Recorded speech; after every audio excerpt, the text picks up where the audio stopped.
સુરતથી સમાચાર કાપડના વેપારી સાથે કરોડોની ઠગાઈ કરનાર ઝડપાયો છે। આરોપીએ ₹1,73,90,000ની ઠગાઈ કરી। પંજાબના અમૃતસરમાંથી ઝડપાયો છે ઠગબાજ સુમન મહેરા ઇસ્મે 2022માં કાપડનો જથ્થો ખરીદી પેમેન્ટ ન કર્યું। આરોપીનો પુત્ર પણ ગુનાહિત ઇતિહાસ ધરાવે છે।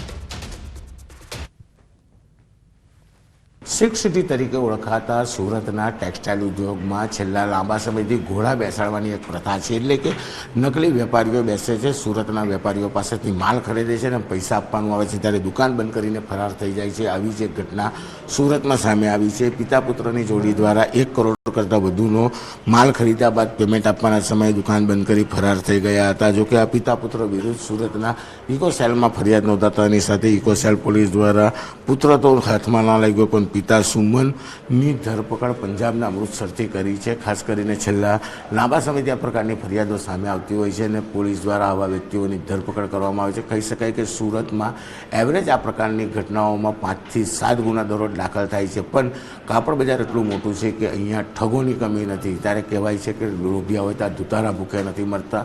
સુરતના વેપારીઓ નફાની લાલચમાં ઉધાર માલ આપે છે અને આવા લોકો માલ લઈ દુકાન બંધ કરી ફરાર થઈ જાય છે। કેમેરામેન ભરત બ્રહ્મભટ્ટ સાથે કીર્તેશ પટેલ, ન્યૂઝ 18 ગુજરાતી, સુરત। દ્વારકા જિલ્લામાંથી મસમોટું જમીન કૌભાંડ ઝડપાયું છે। ખંભાળિયા શહેરમાં આવેલ ધાર્મિક જગ્યા પર વિધર્મીઓએ જમીન કૌભાંડ આચર્યું હતું, જેને લઈ મંદિરના મહંત દ્વારા સમગ્ર બાબતે વિડીયો વાયરલ કરતા હિન્દુ સંગઠનો મેદાને આવ્યા હતા। તે બાદ ખંભાળિયા પોલીસે કૌભાંડ આચરનાર હનીફ ખફી, ગફાર ખફી, અબ્બાસ ખીરા નામના 3 વિધર્મીઓની અટકાયત કરી વધુ તપાસ હાથ ધરી છે। થોક ટાઈમ પહેલા વિધર્મી લોકોએ આ મંદિરની આગળની જગ્યા દબાણ કરી અને ખોટા દસ્તાવેજ ઊભા કરેલ હતા, જેથી કરીને અમે સાહેબને અરજી કરેલ ને સાહેબે 3 જણાની અટકાયત કરેલી છે અને હવે અમારી એવી માંગ છે કે જેટલું થાય એટલું વહેલું અમારો આ રસ્તો ખુલ્લો કરાવે એવી અમારી અપીલ છે।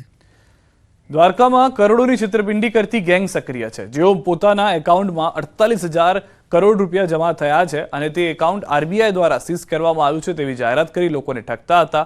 સાથે જ આરબીઆઈના ખોટા ડોક્યુમેન્ટ્સ તેમજ ફોટા, સહી, સિક્કા અને જે લેટરહેડ હતા તે પણ બનાવી લાલચ આપતા। જે ઘટનાને લઈ પોલીસે 2 ભેજાબાજ આરોપીઓને ઝડપી લીધા, આગળની કાર્યવાહી હાથ ધરી। એમાં અત્યાર સુધીના અમને 2 આરોપીને અટક કરી લીધું છે। એમાં એ લોકોએ આરબીઆઈના ખોટા દસ્તાવેજ ઊભા કરીને એવી રીતે એક સ્ટોરી બતાવતા હતા કે એ લોકોના 48,000 કરોડ જેવા જે રકમ છે બેંક અકાઉન્ટ આરબીઆઈ સીઝ કરી લીધું છે।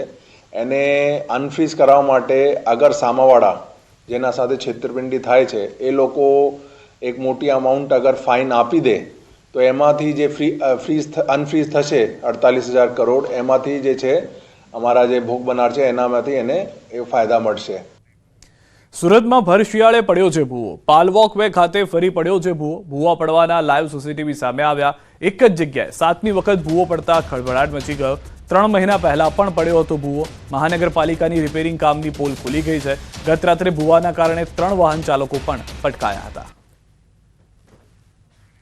તો દ્રશ્યો આપ જોઈ રહ્યા છો, કેટલો ભવ્ય ભૂવો છે, જેના કારણે અંદર જતાની સાથે જ લોકો બહાર આવતા ચિંતામાં આવી જાય છે, કારણ કે અનેક વાહનો જે છે તે તેમાં પડવાને કારણે નુકસાની પણ વાહન ચાલકોને થઈ રહી છે। હાલમાં જે આખો વિસ્તાર છે તેને ફરતે કોર્ડન કરી દેવામાં આવ્યો છે। એક માલવાહક જ્યારે તેમાંથી ગયો તો પાણીના ફુવારા જાણે મૂક્યા હોય તે પ્રમાણેની પરિસ્થિતિનું નિર્માણ થયું હતું। સુરતમાં ભર શિયાળે ચોમાસા જેવો માહોલ છે। પાલ વિસ્તારમાં વગર વરસાદે ભરાયા છે પાણી। સુરત મહાનગરપાલિકાની બેદરકારી, રહીશો પરેશાન। પાલ કેનાલ રોડ પર પાણી ફરી વળ્યા। પાઇપલાઇનમાં ભંગાણને કારણે રસ્તા પર પાણી। 2 દિવસથી આ જ સ્થિતિ છે, કોઈ એક્શન પણ લેવામાં નથી આવ્યું। સ્થાનિકોની ફરિયાદ છતાં મહાનગરપાલિકાનું તંત્ર હરકતમાં નથી આવ્યું। 2 દ્રશ્યો જોઈ રહ્યા છો, બંને દ્રશ્યો સુરત શહેરની અંદર કે જ્યાં આગળ કોર્પોરેશન સૂતું હોય તે પ્રમાણેની પરિસ્થિતિના પુરાવા અમે આપની સમક્ષ લઈને આવ્યા છે કે જેમાં ભર શિયાળે જાણે ચોમાસું બેઠું હોય તેવા દ્રશ્યો જોવા મળશે, પરંતુ આ પાણી જે છે તે આકાશમાંથી વરસેલું નહીં, જમીનમાંથી લીક થયેલું છે। મહીસાગરની અંદર સુજલામ સુફલામ કેનાલમાં પડ્યું છે ગાબડું। ખાનપુરના બામરોડામાં કેનાલમાં 4 જગ્યાએ ગાબડા છે। જેનાથી કેનાલ લીકેજથી પાણી વહીને ખેતરોમાં ફરી વળ્યા છે. 10 થી 15 ખેતરોમાં ઘઉં, ચણા સહિતના પાક ધોવાયા છે. અધિકારી સહિતની ટીમ ઘટના સ્થળે પહોંચી છે. મહત્વનું છે કે સુજલામ સુફલામ કેનાલ મારફતે રાજ્યના 9 જિલ્લાઓમાં સિંચાઈ માટે પાણી પૂરું પાડવામાં આવે છે. સુજલામ સુફલામ કેનાલમાં હાલમાં 600 ક્યુસેક પાણી છોડવામાં આવેલું હતું. જોકે સુજલામ સુફલામ કેનાલ ઇન્ચાર્જને જાણ થતાં પાણી છોડવાનું બંધ કરવામાં આવ્યું અને અધિકારીઓ સહિતની ટીમે કેનાલ સમારકામની કામગીરી હાથ ધરી.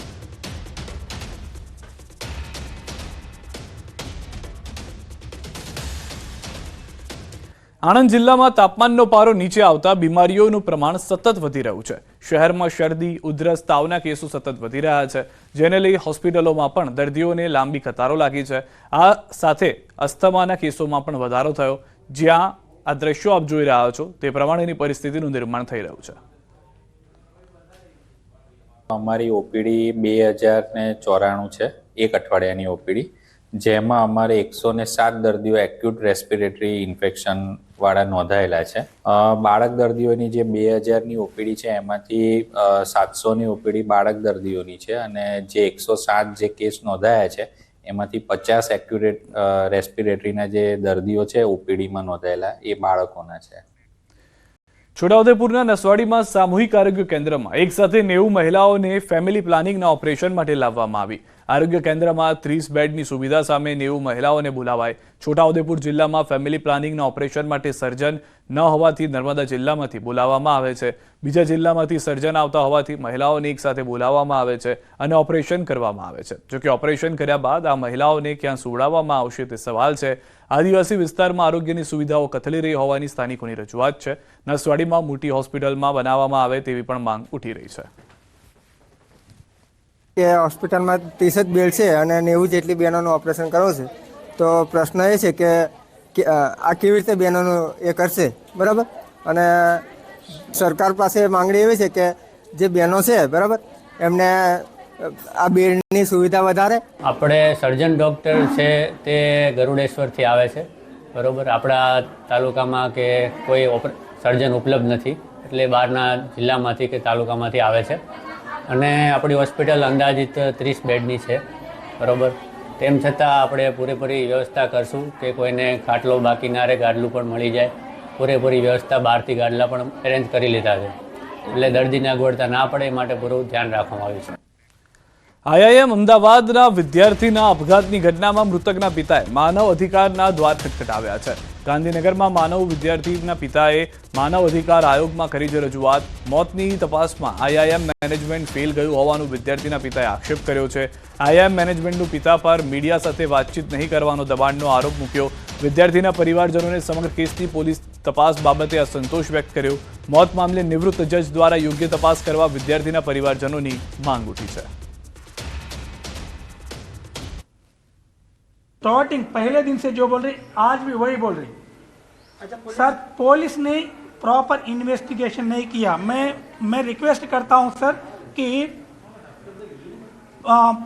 प्रॉपर इन्वेस्टिगेशन मेरे सामने होना चाहिए और इन्वेस्टिगेशन मेरी मांग है इन्वेस्टिगेशन जो रिटायर्ड जज से होना चाहिए. તો જે રીતે હાલમાં આપ સાંભળી રહ્યા છો તેઓનું સ્પષ્ટ કહેવું છે કે જે મેનેજમેન્ટ છે તે મેનેજમેન્ટ તરફથી પણ તેઓ સહકાર નથી મળી રહ્યો. બીજી તરફ પોલીસ તરફથી જે તપાસ કરવામાં આવી છે તે સંતોષકારક તપાસ નથી. તેમાં તેઓને કંઈક શંકાસ્પદ હોય તેવું વ્યક્ત કરવામાં આવ્યું છે.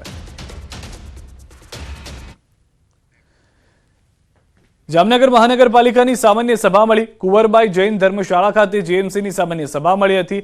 મેયર વિનોદ ખીમસુરિયાના અધ્યક્ષસ્થાને સભા મળી હતી. સભામાં મહાનગરપાલિકાના ઓડિટ શાખા તેમજ જુદી જુદી શાખાઓ માટે ભરતીના નિયમો મંજૂર કરાયા. તો બીજી તરફ પ્રશ્નોત્તરીમાં વિપક્ષના નગરસેવકો દ્વારા કામોમાં ગેરરીતિ અને પક્ષપાતના આક્ષેપો કરવામાં આવ્યા. બોર્ડમાં કોઈ પણ જાતનો સંતોષકારક જવાબ મળતો નથી. ક્યાંક ને ક્યાંક આ લોકો ખાલી વાતો કરે છે અને કાગળ ઉપર કામ કરે છે. બાકી કામ કરવાની વાતો આવે છે ત્યારે બોર્ડમાં કહી દઈશું જોઈ લઈશું થઈ જશે. એટલે અમે આ બોર્ડમાં જે કોઈ પણ ચર્ચા થઈ એ ચર્ચા અમને લાગતું નથી કે લોકો કોઈ પણ એમાં કાંઈ કામ કરશે. જામનગર મહાનગરપાલિકાના તારીખ 12/12/2024 આ જનરલ બોર્ડમાં સ્ટેન્ડિંગ સમિતિના ઠરાવ 821 તથા 28/11/2024 ભલામણ અન્વયે ઓડિટ શાખાની જુદી જુદી જગ્યા માટેની એસ્ટિમેટ રૂલ મંજૂર કરવામાં આવેલ છે. તો ભરતીના નિયમો મંજૂર કરાયા છે, પરંતુ હાલમાં વાદ વિવાદ જે છે તે જોવા મળી રહ્યો છે. સામાન્ય સભા જે છે તે હંગામેદાર થઈ હતી. જામકંડોરણાના સનાળા ગામે ખેત મજૂરી કરતા શ્રમિક પરિવારના સભ્યોએ ઝેરી દવા જે હતી તે ગટગટાવી ગઈ અને મોતને વહાલું કર્યું છે. પતિએ પત્નીને કામ બાબતે સામાન્ય ઠપકો આપતા પત્નીએ સંતાનો સાથે ઝેરી દવા પીતા ત્રણેયના મોત થયા. પરિવારના અન્ય સભ્યો કામ પરથી પરત આવતા રૂમનો દરવાજો ખખડાવ્યો હતો, પરંતુ સામેથી દરવાજો ન ખોલતા દરવાજો તોડી ઘરમાં પ્રવેશ કર્યો. પ્રવેશ કરતા જ ઘરમાં ત્રણેય સભ્યોના મોત થયા હોવાનું જાણવા મળ્યું. મૃતક મહિલા 36 વર્ષની છે, જેમને તેમની 5 વર્ષીય અને 6 વર્ષીય દીકરીઓ સાથે ઝેરી દવા ગટગટાવી મોત નીપજ્યું છે. પોલીસે આ મામલે આગળની કાર્યવાહી હાથ ધરી છે. હાલ રોકાઈશું.